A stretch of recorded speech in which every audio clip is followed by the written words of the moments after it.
안녕하세요. 12월 31일이네요. 이제 올해가 이제 다 끝나가네요.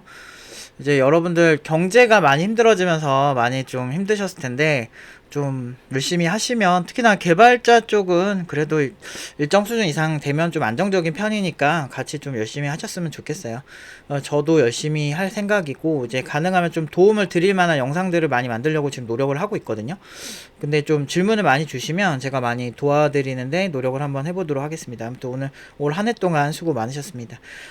일단 질문 한번 볼게요. 웹이나 앱처럼 대중적인 개발 직군이 아닌 임베디드 분야의 전망은 어떨까요? 그리고 임베디드 개발자는 진입장벽이 높은데 임베디드 기본 지식에 AI까지 공부해야 될까요? 일단 임베디드가 뭔지부터 정리를 해볼게요. 임베디드 잘 모르시는 분들도 많아서 임베디드는 사실은 일반적으로 우리가 사용하는 운영체제나 플랫폼을 제외하고 그 다른 영역을 다 칭한다고 보시면 돼요. 그래서 사실 임베디드 개발자가 너무너무 다양하고 너무너무 많습니다. 그리고 더 웃긴 거는 안드로이드나 iOS, 윈도우즈, 뭐 맥OS 이런 게 이제 임베디드 개발자라고 안 하는 분야거든요. 무슨 웹 개발자나 그러니까 그런 운영체제 안에서 돌아가는 거는 보통 임베디드 개발자라고 안 하거든요. 웹 개발자는 웹 개발자라 그러고. 근데 문제는 웃긴 건 그런 모든 범주가 사실은 임베디드 개발자의 범주에 들어가는 카테고리에는 들어가는 편이다 라고 보는 게 맞다는 거죠. 되게 웃기지 않나요? 그러니까 임베디드 개발자이기도 한 거예요, 사실은. 그런 개발자분들이. 그러니까 이게 되게 골 때리는 포인트인데, 그래서 임베디드는 사실 보통 이제 지금 임베디드라고 하는 뭐 보편적으로 많이 뽑는 그런 분야가 확실히 있기는 있어요. 근데 이제 굳이 나누자면 그렇다는 거죠. 그래서 제가 아는 임베디드 프로그래머를 뽑자면 뭐 항공기에 들어가는 OS에 무언가 작업하는 분도 있고, 그리고 ATM기에 프로그래밍 하시는 분도 봤고, 로봇 같은 거 또는 사물 인터넷, 그 중에서 이제 유명한 게 아두이노나 라즈베리파이라는 게 있거든요. 그 사물 인터넷 기기로 이제 쓰기 좋은 게 제가 한번 보여드릴게요. 이게 라즈베리파이라는 건데, 이게 팀노바에도 이제 한 10년 전에 막 사놓고 학생들 활용하고, 어떤 친구는 이걸로 자율주행 자동차, 조금 소형 자율주행 자동차 이렇게 만들어가지고 뭐 포트폴리오 올리고 그런 친구들도 있어요. 그래서 여기 센서를 어떤 거에 다느냐에 따라서 달라지고, 요거는 그때 파이썬으로 프로그래밍 했던 것 같고, 뭐 이런 것도 있고, 아두이노 뭐 이런 것도 있고, 그러니까 되게 광범위해요. 뭐 공장에서만 쓰는 그 설비에 프로그래밍 하시는 분도 봤고, 뭐 별의별 게 다 있죠. 그래서 임베디드 프로그래머는 정말 광범위합니다. 그래서 저는 이걸 이렇게 질문하실 때 임베디드 프로그래머인데 어떤 분야, 그렇게 하시면 더 제가 답변 드리기 좋지 않을까 그렇게 생각이 듭니다. 근데 보편적으로 C랑 C++ 베이스로 개발하시는 분들이 되게 많아서 C랑 C++이 아무래도 다른 언어에 비해서 진입장벽이 좀 높다 보니까 아무래도 진입장벽 난이도가 좀 높다라고 말씀을 하신 것 같아요. 근데 이런 분들도 과연 AI를 공부를 해야 될까라고 한다면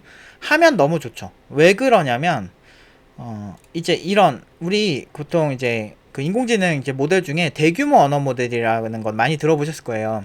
LLM 이런 걸로 한번 보여드릴게요. 구글에서 검색을 하면 LLM은 텍스트 이해와 분석을 중심으로 하는 고급 AI 기술로 방대한 양의 텍스트 데이터를 학습하여 다양한 작업을 수행할 수 있습니다. 라고 하는데 이거는 굉장히 큰 모델이에요.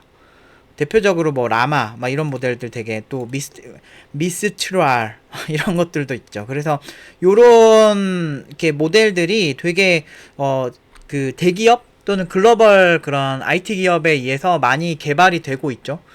그래서 저는 이런 기술들이 그래도 뭐 특정 기업에서만 사용하겠거니 이런 생각하고 있었는데 이제 거기서 놀란 게 이제 SLM이 나오기 시작한 거예요. 근데 한번 제가 보여드릴게요. 검색했는데 바로 뭐 그 정의가 있는 그런 페이지는 못 봤고요.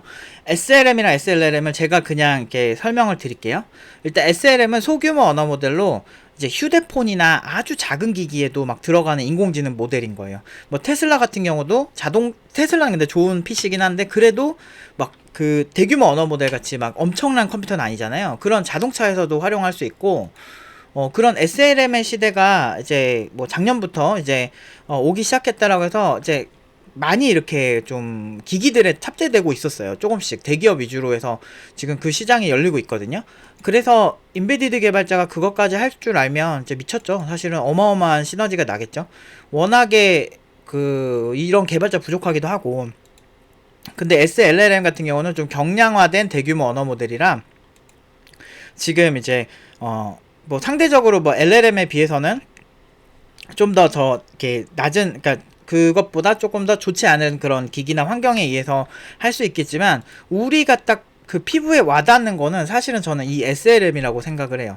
그래서 SLM이 소규모 언어 모델을 통해서 인공지능 학습을 시킬 수 있다면, 그런 모인 데이터들을 다시 취합해서 또 다시 빅데이터 시스템에서 재분석이나 가공을 통해서 또 새롭게 이거를 연출을 할 수 있다면, 그러니까 활용을 할 수 있다면, 저는 지금 또 이런 작은 기기 시장이 완전 바뀔 거라고 생각하거든요.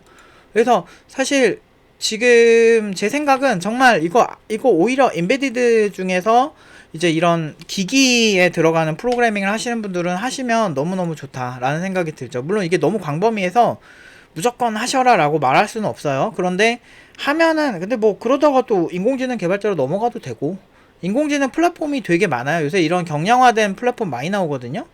일단은 이거는 경량화된 플랫폼은 아니고 로봇공학이나 인베디드 엣지 AI라고 해서, 이게 제슨이라고 해서 엔비디아에서도 이런 분야에 대한 꾸준한 그 기술을 발표하고 있어요. 그래서 이런 것도 있고 이런 것도 있어요. 아타카마라고 있나? 그러니까 아타카마라는 곳도 있어서, 여기서 보면 여기서도 소규모 언어 모델을 얘기하고 있죠. 원문은 이렇게. 그래서 소규모 언어 모델 어떻게 활용할지 많이 이렇게 소개하고, LLM과 어떻게 다른지에도 다 소개를 하고 있고요. 마이크로소프트에서도 2024년 4월 23일에 요런 P3 이런 게 파이3 이렇게 읽나? 근데 저런 파이3 미니 이런 플랫폼 이런 것들, 이런 모델을 이렇게 SLM에 관련해서 여러 가지 모델들을 소개하면서 우리는 뭐가 좋다, 뭐가 나쁘다 이런 식으로 비교한 벤치마크까지 올리면서 이렇게 올라오고 있어요. 그래서 이런 시장을 꾸준히 보시면 너무 좋을 거예요. 왜냐면 이게 작은 기기는 정말 많거든. 우리 휴대폰에도 저런 이제 SLM이 보편적으로 들어가고, 그리고 앱들 단위에서도 저런 걸 활용할 수 있다면 또 얘기는 달라질 수 있거든요. 그래서 저는 이게 사실 인베디드 개발자뿐만 아니고 어떤 개발자든 이렇게 AI를 활용하는 게 보편적이 되지 않을까라는 생각을 많이 해요. 그래서 어떤 개발자가 되셨든 좀 공부를 꾸준히 해놓으시면 그러니까 어쨌든 개발자가 공부하는 게 더 쉽거든요. 완전 초보자가 AI 개발을 공부하는 것보다는 어느 정도 개발을 할 줄 아는 분들이 AI 개발 공부를 했을 때 훨씬 유리해요. 그래서 현직자분들이 좀 게으르게 안 하고 좀 부지런하게만 하면 사실은 훨씬 더 유리하게 가져갈 수 있는 구도라서 저는 꼭 하셨으면 좋겠어요. 그리고 인베디드가 진입 장벽이 높다라고 하시는데, 그러니까 좀 그쵸? 어느 정도는 이게 맞는 말인데, 근데 어느 분야든 사실 일정 수준 이상 레벨에 가면 다 졸라게 힘들어요. 그래서 그리고 다 어떻게 보면 어느 정도 평준화가 된다고 해야 되나? 그러니까 사실 막 웹개발자가 진입장벽이 낮아 보여도 웹개발 깊게 들어가면 개쩌는 사람들 많거든요. 그러니까 그런 사람들은 굳이 웹개발이 문제가 아니야. 그런 사람들은 그냥 웹개발이랑은 전혀 상관없이 그냥 어떤 되게 어려운 난이도의 개발을 하는 사람들도 되게 많아요. 그 고객의 요구가 되게 빡세면. 그래서 제가 항상 학생들 교육할 때 신경 쓰는 게 그런 상황, 그러니까 가장 극단적인 상황, 내가 해결하기 힘들 정도로 어려운 그런 문제에 직면했을 때 어떻게 해결하는 거에 대해서도 굉장히 학생들과 많이 얘기를 하고 그런 훈련들을 좀 많이 시키죠.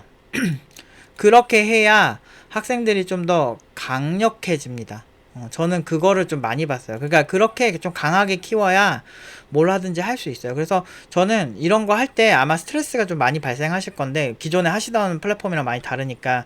근데도 해버릇 해야 돼요. 인간은 적응의 동물이라고. 진짜 내가 그거를 간절히 원하면 원할수록 점점 내 뇌가 바뀌는 걸 저는 많이 느껴요. 저도 처음에 이런 인공지능 공부도 그렇고 블록체인 공부도 그렇고 처음에는 좀 골 때렸는데 물론 이제 제가 직접 뭐 이 플랫폼을 다루고 뭐 코딩하는 시간은 이렇게 많진 않거든요. 다른 코딩을 많이 하다 보니까. 근데 그렇긴 한데 이제 공부할 때 처음에 이 개념이 이해가 안 됐을 때는 머리가 너무 아팠어요. 근데 이제 좀 이해하려고 노력하고 하다 보니까 또 많아지고, 그리고 이제 우리가 좀 더 어느 정도 시간이 지나면 이런 정보들이 보편화될 겁니다. 그래서 예전보다 더 쉽게 개발을 할 수가 있어요. 그때 되면은 이제 대중화가 되는 거죠. 개발자들 중에서 이제 인공지능 기술을 가진 개발자들이 많아지겠죠. 그렇게 되면은 또 그럴 때는 기술의 희소성이 좀 떨어질 수 있어요. 그래서 좀 거치게 공부하더라도 미리미리 준비하시는 게 변화하는 시대의 기회를 잡는 데 훨씬 도움이 많이 될 거라고 생각하고요. 둘 다 잘하면 너무 좋겠죠. 인베디드 프로그래밍 쪽도 되게 잘하면서 AI도 활용을 할 수 있으면 그런 분들은 뭐 어마어마하겠죠. 이건 되게 기대가 많이 되는 그런 그런 개발자분들 중에 하나인 것 같아요. 아무튼 오늘은 여기까지 하도록 하겠습니다.